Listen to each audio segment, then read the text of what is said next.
രാമോ രാജമണിഃ സദാ വിജയതേ രാമം രമേശം ഭജേ. രാമേണാഭിഹതാ നിശാചരചമോ രാമായ തസ്മൈ നമഃ. രാമാന്നാസ്തി പരായണം പരതരം രാമസ്യ ദാസോऽസ്മ്യഹം. രാമേ ചിത്തലയഃ സദാ ഭവതു മേ ഭോ രാമ മാമുദ്ധര. ശ്രീരാമായ നമഃ. ശ്രീമദ് വാൽമീകി രാമായണം കിഷ്കിന്ധാകാന്ഡം 25-ാം സർഗം. ബാലിയെ സംസ്കരിക്കുന്ന കഥാഭാഗം ഈ സർഗത്തിൽ വർണ്ണിക്കുന്നു. ശ്രീരാഘവൻ താരയെയും അംഗദനെയും സുഗ്രീവനെയും ആശ്വസിപ്പിക്കാൻ ഇപ്രകാരം പറഞ്ഞു. പരിതാപം കൊണ്ട് മരണപ്പെട്ടവന് ശ്രേയസ്സുണ്ടാവുകയില്ല. കരച്ചിൽ നിർത്തൂ. വിധിയെ അതിക്രമിച്ച് ഒരു കാര്യവും ചെയ്യാൻ കഴിയില്ല. ലോകത്തിൽ വിധിയാണ് എല്ലാറ്റിനും കാരണം. വിധി തന്നെ എല്ലാ പ്രാണികളെയും കാര്യങ്ങളിൽ പ്രവർത്തിപ്പിക്കുന്നു. യാതൊന്നിനും തന്നെ യാതൊരുവനും കർത്താവല്ല. എന്തെങ്കിലും ചെയ്യിക്കുന്ന കാര്യത്തിലും അവൻ ആജ്ഞാപിക്കുന്നവനും അല്ല. ലോകം കർമ്മഫലം കൊണ്ട് നടന്നു വരുന്നു. വിധിക്ക് പക്ഷപാതമില്ല. ധർമ്മം, അർത്ഥം, കാമം ഇവയെല്ലാം വിധിഫലങ്ങളായി കൈവരുന്നതാണ്.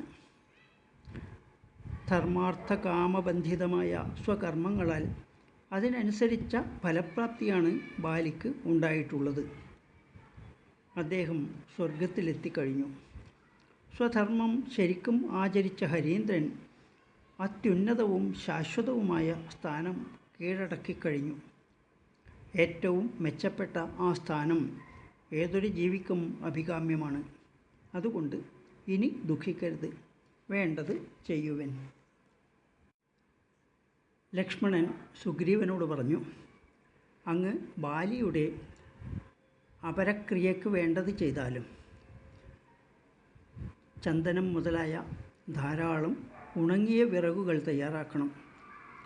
അംഗദനെ സമാധാനിപ്പിക്കൂ. ഈ നഗരം അങ്ങയുടെ അധീനത്തിലാണ്.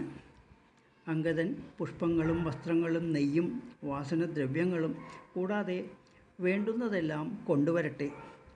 താരെ, നീ വേഗത്തിൽ ഒരു പല്ലക്ക് വരുത്തിക്കൂ.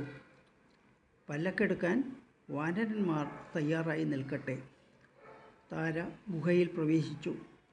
ശൂരന്മാരായ വാനരന്മാരാൽ വഹിക്കപ്പെട്ട ഭംഗിയായി അലങ്കരിക്കപ്പെട്ട ഒരു പല്ലക്കുമായി തിരിച്ചെത്തി.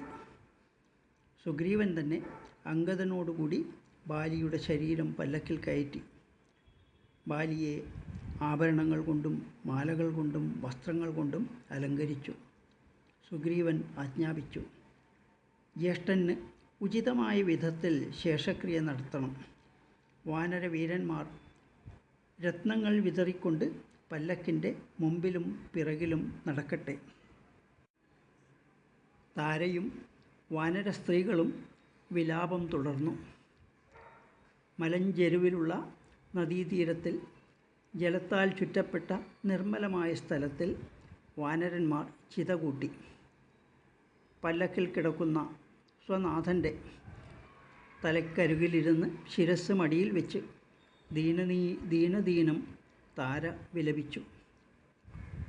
ഒരു ഉന്മാദിനിയെപ്പോലെ കരയുന്ന താരയെ സഖികളും പരിചാരികമാരും വിഷമിച്ച് പതുക്കെ എഴുന്നേൽപ്പിച്ചു. സുഗ്രീവനും അംഗദനും ജഡത്തെ ചിതയിൽ കയറ്റിവെച്ചു. സംസ്കാരക്രിയാവിധിയനുസരിച്ച് അപ്രദക്ഷിണം ചെയ്തു. നിർദ്ദിഷ്ട സ്ഥാനത്ത് അഗ്നി ജ്വലിപ്പിച്ചു. അന്യലോകത്തിലേക്ക് പോകുന്ന വാനരപ്രഭുവിനെ ശരിയായ വിധത്തിൽ അവർ സംസ്കരിച്ചു. വെള്ളത്തിലിറങ്ങി ഉദകക്രിയ ശാസ്ത്രോക്തമായി കഴിച്ചു. ബാലിക്ക് വേണ്ടി സംസ്കാര കർമ്മങ്ങൾ ചെയ്യിച്ചത് ശ്രീരാമചന്ദ്രൻ തന്നെയായിരുന്നു.